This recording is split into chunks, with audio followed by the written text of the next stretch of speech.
This may be the biggest show we've ever done. We've got internet superstars, movie makers, and star athletes. Plus, Amanda Richter will show us how kids are connecting technology to history, and Tara Cox has the latest on construction projects across the district. Let's go inside Vancouver Public Schools.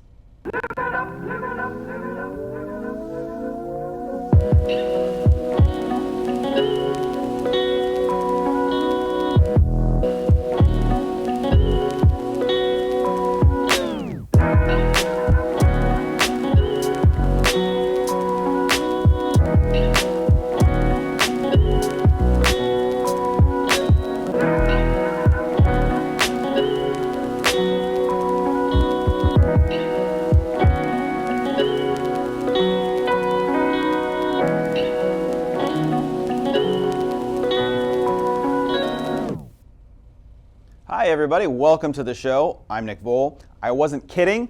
This may be the most news we've ever stuffed into one of our shows, and we're going to kick it off like we always do with our top three. These are our three favorite social media posts, and our number three comes from the school district. Andrew Douglas, a freshman at Columbia River, is one of just 5 students selected from across the country to study in India. It's a one-year program sponsored by a government initiative to teach students foreign languages and introduce them to different cultures. Congrats to Andrew. Our number 2 comes from Jennifer Gay, a teacher at King Elementary. Her students just got their hands on caterpillars, and as you can see in this photo, I do mean literally, it's such a cool lesson for kids to see how caterpillars turn into butterflies someday.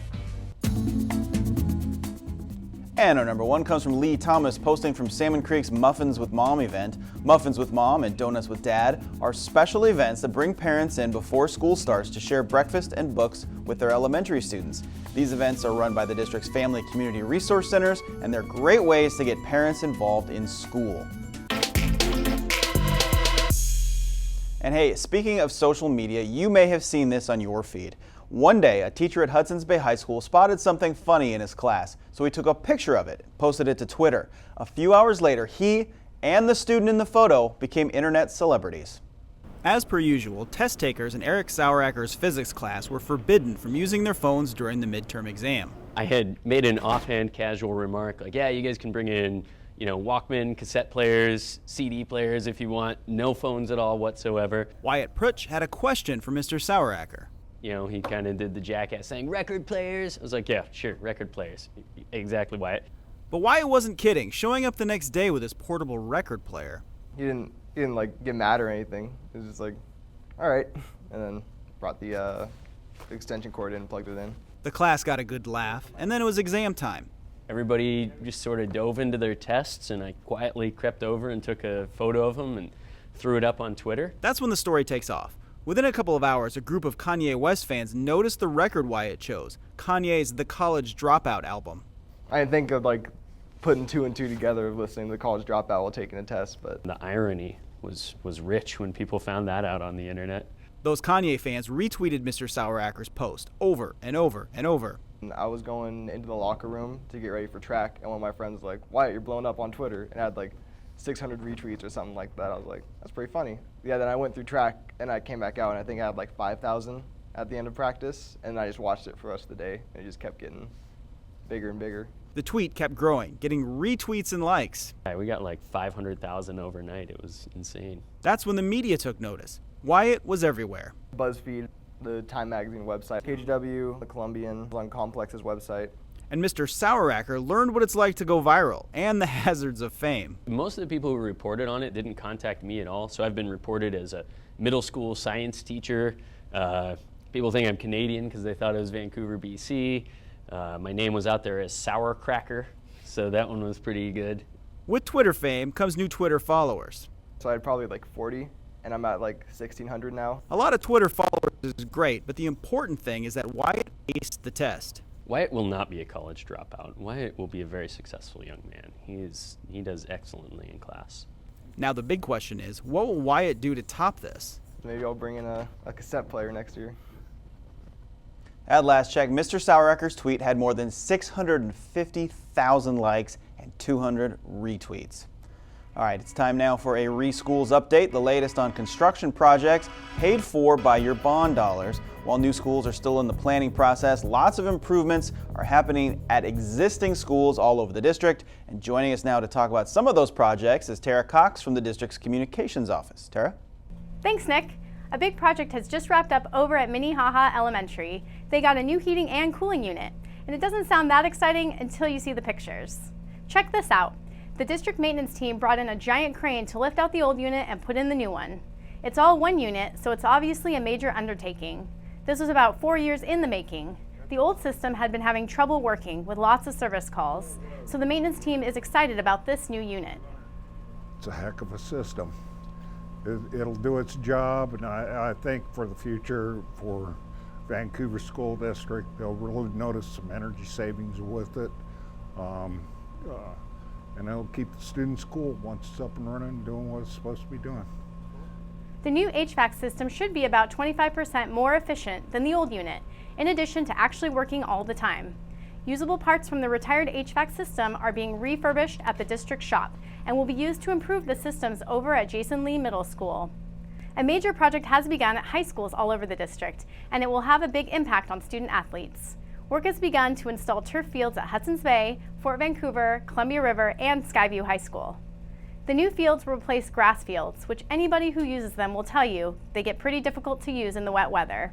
The new turf will eliminate the cost of maintaining grass fields and will give year-round access for football, soccer, lacrosse, PE classes, and other sports. The district researched the safety of the turf, citing more than 90 studies showing the type of crumb rubber used is safe for kids. We'll have more on the progress of the installation as it happens over the next couple of months. Another important project is improving security at several school entrances. These photos come from Thomas Jefferson Middle School. The work there upgraded front door security and also added doors to control access to several wings of the school.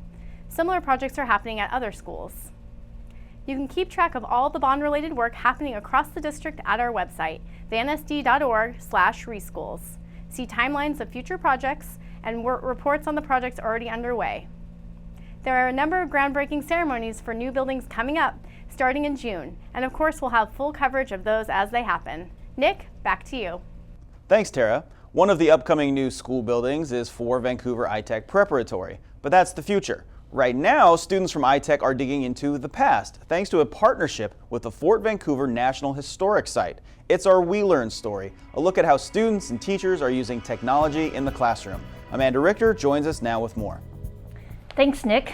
One of iTech Prep's primary goals is for students to learn through project-based work, and their current project is a big one, to catalog history for future generations to study. At Vancouver iTech Preparatory, old meets new.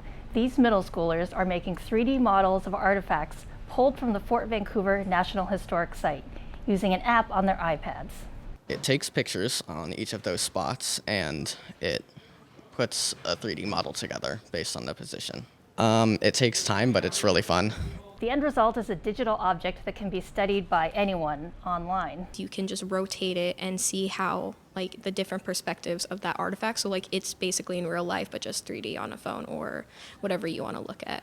This project is a continuation of a partnership with the fort which began back in 2016.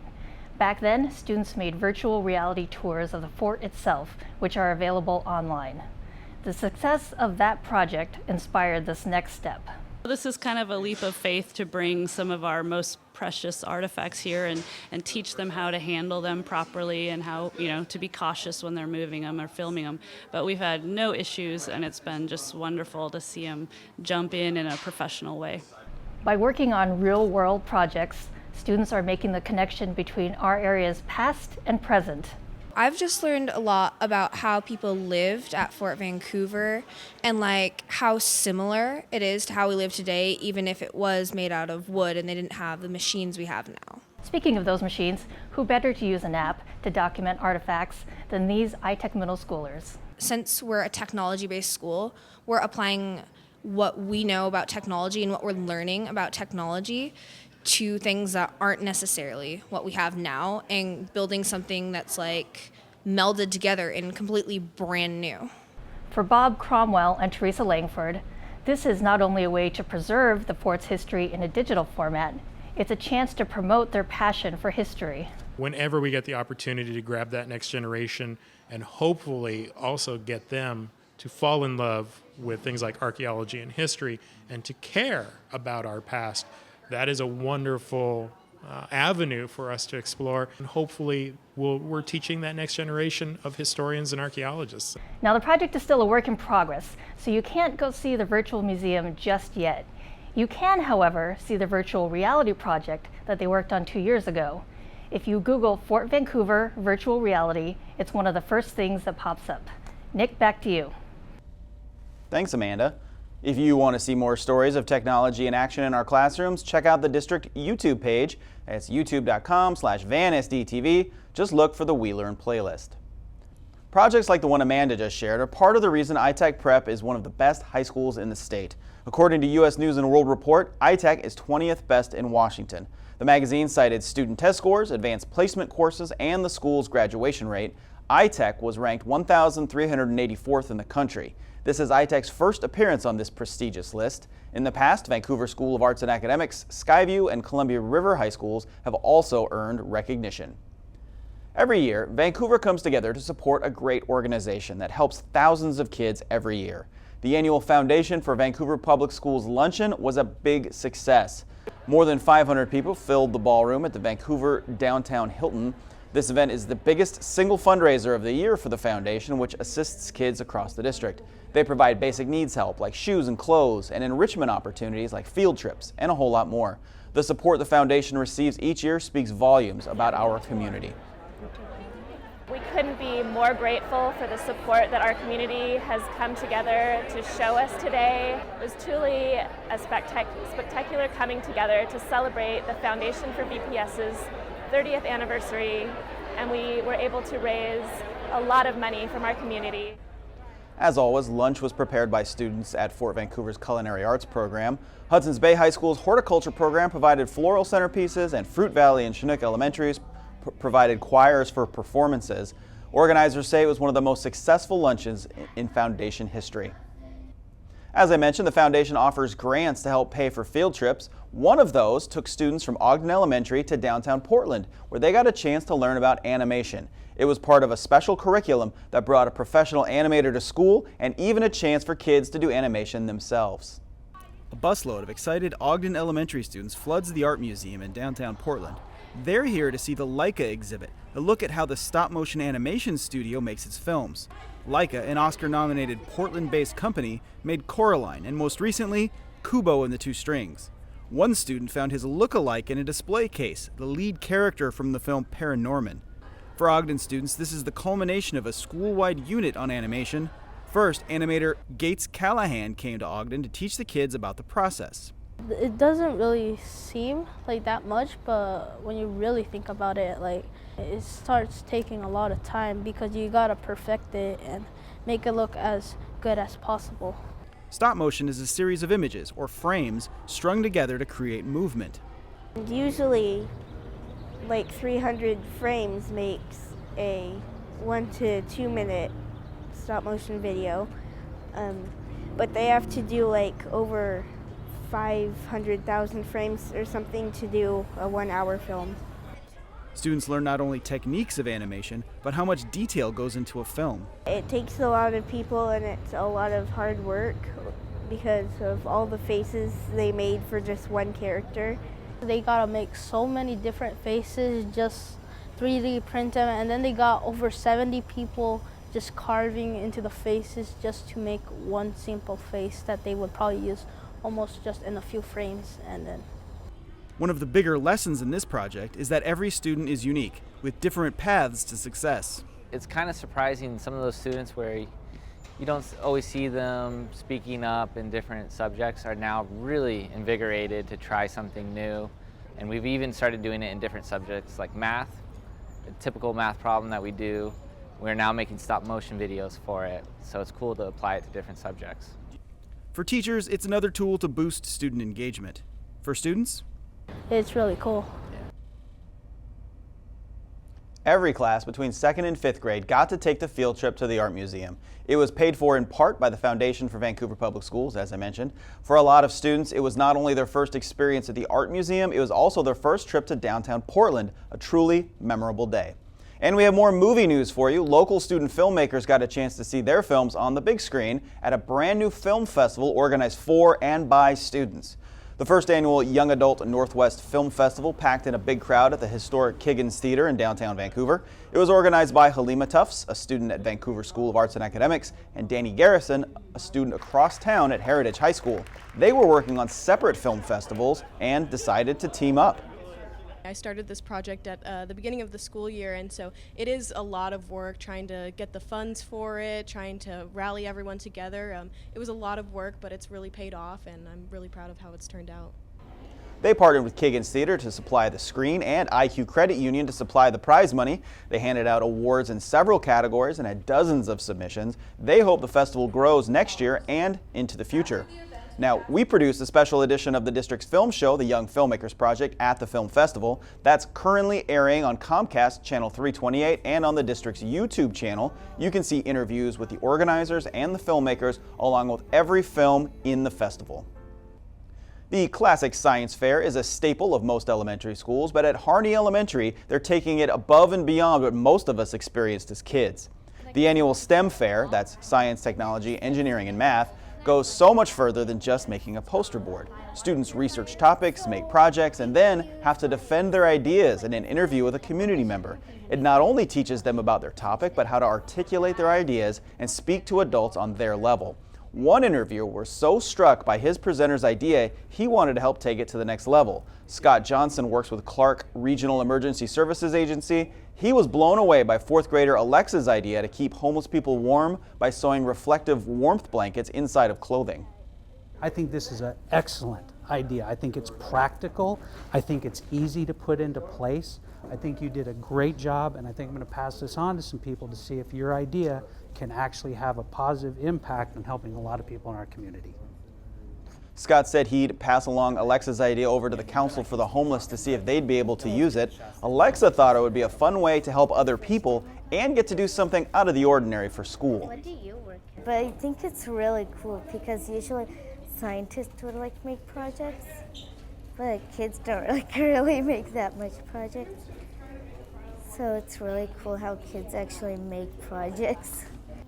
Of course, there were lots of other projects going on at the fair too, and after the interview sessions during the day, kids got to present their projects to friends and family during the evening.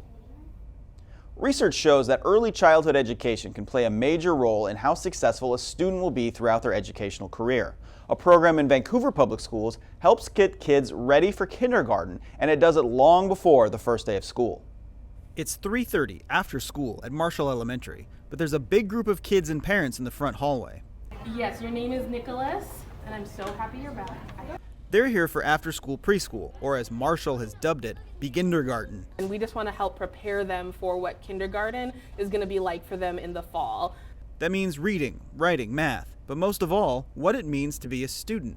A lot of our kids maybe don't have preschool experience, they don't know what a day is going to look like. We just want to make sure they're ready. We don't want them to be nervous when they come or anxious. We want to try to ease any of that anxiety, and they get to meet the teachers and see what activities and daily lessons will look like. This is Michaela's second experience with the district's early childhood education program. Her first daughter went through it, now her son. It's really helpful because it gets him a little more comfortable with the school. So I feel like the first of the year will go a little bit easier when the time does come. So it makes it easier on me too because he doesn't cry as much. The begindergarten program is just as much for the parents as it is for the kids. We want the parents to be in the schools, be a part of their children's education. And so for a program like this to exist, the parents are able to talk to the teachers when their kids are just starting school. And we're hoping that that will continue as a cycle as their kids go through school, just being involved in their child's education. At Marshall, they're hoping the name begindergarten will stick across the district. Either way, they know the lessons these kids are absorbing will definitely stick when students arrive for school in the fall. Okay, so remember, your classroom is all the way at the end, right? Okay. The after-school preschool program was offered at several elementary schools this spring, and it was free for the families who signed up. And if you missed out on early childhood education, not to worry, Jumpstart is coming again this fall to elementary schools. It's your chance to get incoming kindergartners ready for their first day of school. The program is free and runs during the summer. Check with your local school for sign-ups and dates. Playing sports is a cherished memory for many of us, but it's not always available to everyone in our community. A program across Vancouver makes sure that athletes of any ability have the chance to compete, make friends, and have fun. For middle schoolers, it's always a special day when you get to play on the turf at Kiggins Bowl, where the high schoolers play their games. Today, it's the unified soccer teams from a couple of different middle schools working on skills and playing games. The unified program brings students of all abilities together on the field. We basically have a team consists of kids with disabilities and kids without disabilities, and they play together on a short-sided game, 5v5, and just a chance for them to play together and learn from each other. Stephanie Barth coaches unified teams at Hudson's Bay High School and is helping out today. She sees how students working with their peers in a new way are able to grow. I see a lot of confidence building.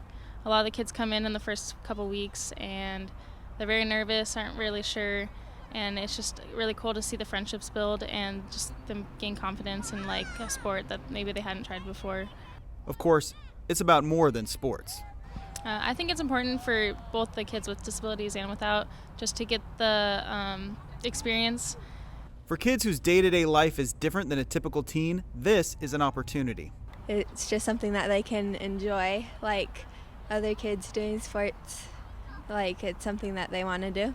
It's not just the other kids, it's also unified and how they can be a part of it too, and so that we can build up a nice big community in our school and that we can just have fun.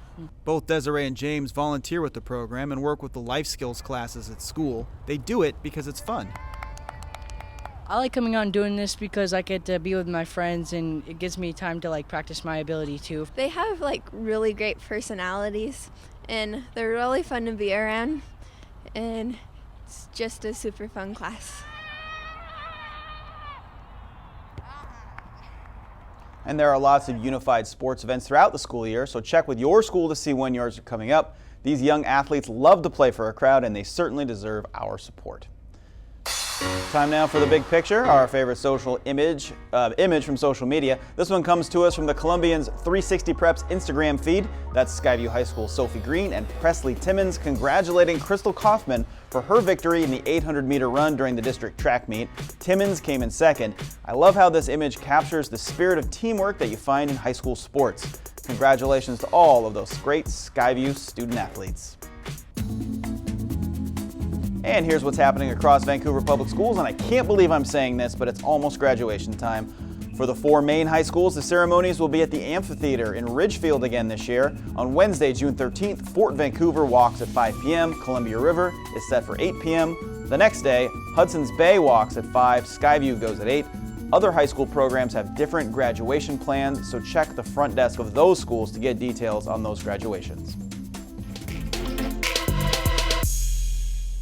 We are done, but we want to thank you for watching. For Tara Cox, Amanda Richter, and me, Nick Vole, so long, and we'll see you next time.